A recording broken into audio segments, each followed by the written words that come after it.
This is Optimal Health Daily, episode 1753. How to Use Primal Movement to Rebel Against Captivity, Part 2, by Jonathan Mead, with nerdfitness.com. And I'm Dr. Neil, your very own personal narrator. Hey there, happy Tuesday, and welcome back to Optimal Health Daily, where I simply read to you from the best health and fitness blogs for free. I cover fitness, nutrition, stress management, weight management, and lots more. This is kind of like an audiobook, but imagine it's from a bunch of different authors, and always with permission from the sites. And lastly, always with a bit of my commentary at the end.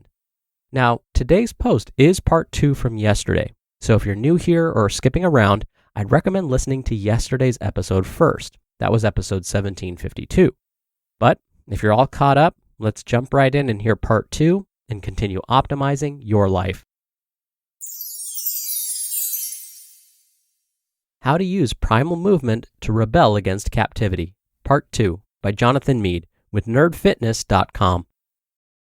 Here are 2 movements you can start with right now that every human should master. 1. Squat deep.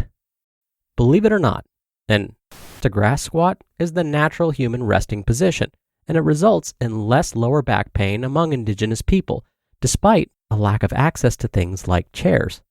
For people who don't live in a civilized modern society, this is how they rest. So, how do you do it? Arrange your feet shoulder width apart and begin lowering yourself down, leading with your tailbone as if you're feeling for a chair behind you. Keep going lower until your thighs are touching your calves. Make sure your heels stay on the ground. Try to hold this position for as long as you can, even if it's just for a few seconds, gradually working up to being able to hold for several minutes. Try it while watching TV, playing video games, or reading. Just do it. Desk jockeys, be sure to avoid hunching forward. And 2, hang out. Did you know that our shoulders are meant for us to hang? We evolved to be able to hang out on branches. Just look at the way kids naturally hang and swing on the playground. It's actually critical for the health of our spine and shoulders. If you can, mount a pull-up bar in your doorway and spend 10 to 30 seconds hanging each time you go through. If your hands aren't strong enough, use a bit of assistance by putting your feet on a chair. Creating the habit of all-day movement. As you've probably guessed by now, the real benefit comes when we start to implement old-school movement throughout our modern lives. Our Paleolithic ancestors were constantly moving and dealing with Mother Nature throwing chaos at them. They simply had no other choice but to continually move and adapt. As Anthony Michael points out, we send our bodies conflicting information all day long if we don't actively work on it. If you stretch for 10 seconds, hey body, being mobile and flexible is important. The other 86,390 seconds, we're saying, hey body, stretching isn't important. In fact, sitting is. So, how can you make natural movement a lifestyle or a continual fixture in your day? The key isn't to pledge to move more and sit less, but to change your environment and your habits so that these changes become a natural part of your life. And we start to tip the scales back in favor of move, squat, and hang. Here are a few tips to help get you started. 1. Consider a standing desk. Most of us work on the computer these days, which creates a whole host of issues. One of the best ways to combat this is to create a standing desk. This can be accomplished with something as simple as a couple of boxes to put your monitor on. That's how I started out. Or by investing in an adjustable height desk. This is not to say to stand all day, which might have its own problems. The idea is that you're moving more. 2. Put a medicine ball and tennis ball under your desk.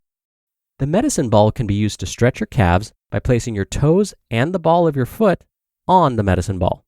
And the tennis ball can be used to massage and stimulate your feet. 3. Consider a cobblestone mat for your house. The more you vary the terrain you walk on, the more you stimulate your feet and create healthy unpredictability. 4. Squat while you eat. This is a habit I recently started. I try to squat while I eat as much as possible. This definitely helps you if you have a low coffee table to eat at, similar to a low Japanese-style dining table where you sit cross-legged. It's how humans used to eat before the advent of chairs. Squatting may also serve to massage the internal organs and build healthier, stronger knees. And 5, put a pull-up bar in your doorway and hang every time you go through the door. Hanging and brachiating is a natural human pattern, and our shoulder joints are designed for brachiation. Why hang? Hanging and swinging creates healthier shoulders. Aim for 30 seconds of passive hanging every time you go through the door. These are just a few habits you can start implementing to incorporate more primal movement into your daily life. So, where do I start? The unsexy part of leveling up, especially with something like fundamental foundational movement, is going back to the basics. By drilling these patterns into our day, our bodies adapt and thus build a solid foundation of awesome. Remember, the second rule of the rebellion is that you're in for life. In other words, it's not about diets or short-term fixes. It's about creating a new lifestyle. To get back to your natural health, you need to create a lifestyle of movement. One way to do this is to start with a habit. The challenge, therefore, is simple. For a total of 10 minutes a day, squat. You don't need to do it all in one sitting, or squatting. It can and should be spread throughout the day. Do it every day for 30 days to create the habit. Here are some ideas to level up your squats. Squat while you're waiting for the bus. Squat while you poop. Seriously, there are a lot of benefits to this. Squat while you work on your laptop. Use a 14 to 18-inch box. Squat while you're waiting in line. This does take a bit more courage. Squat through your whole meal. Or give away your couch and squat while watching television. I challenge you to level up your natural strength. You just listened to part 2 of the post titled, How to Use Primal Movement to Rebel Against Captivity by Jonathan Mead with nerdfitness.com. When you want to improve your work life, you surround yourself with the best people you can find. So how do you find them? You need Indeed. Indeed is the hiring platform where you can attract, interview, and hire all in one place. With Instant Match, over 80% of employers get quality candidates whose resume on Indeed matches their job description the moment they sponsor a job, according to Indeed Data US. One of the things I love about Indeed is that it makes hiring all in one place so easy, because with virtual interviews, Indeed saves you headaches. With Indeed's reliability assessment, they can even predict candidates' punctuality and work attendance.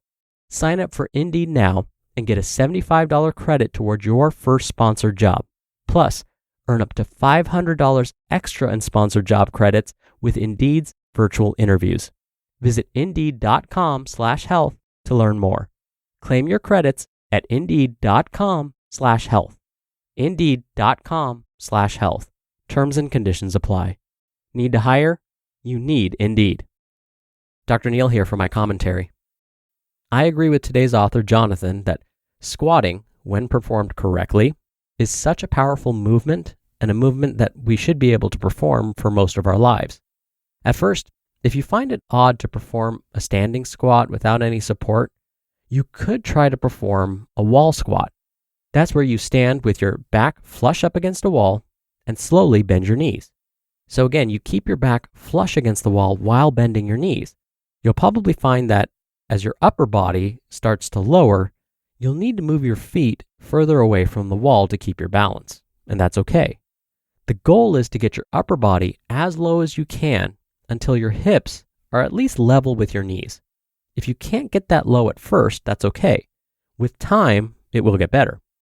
Now, once you've lowered your body into a position that feels comfortable, while still taxing those quadricep muscles, hold that position for 10 seconds. Then, stand up again, remove your back from the wall, shake it out, and give your body a little break. Then, repeat.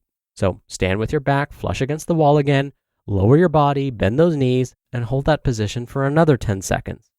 Repeat this pattern until you feel like you've had enough. Just remember, the goal isn't to make sure you're so sore the next day that you can't walk. Instead, it's to trigger those muscles to wake up again. Perform this wall squat every day and try and beat your time. Instead of holding the position for 10 seconds, could you hold it for 15? Then eventually, stop using the wall to squat completely. That's how you can level up. All right, thank you so much for being here. Thank you for listening every day. I hope you have a great rest of your day, and I'll see you back here tomorrow where your optimal life awaits.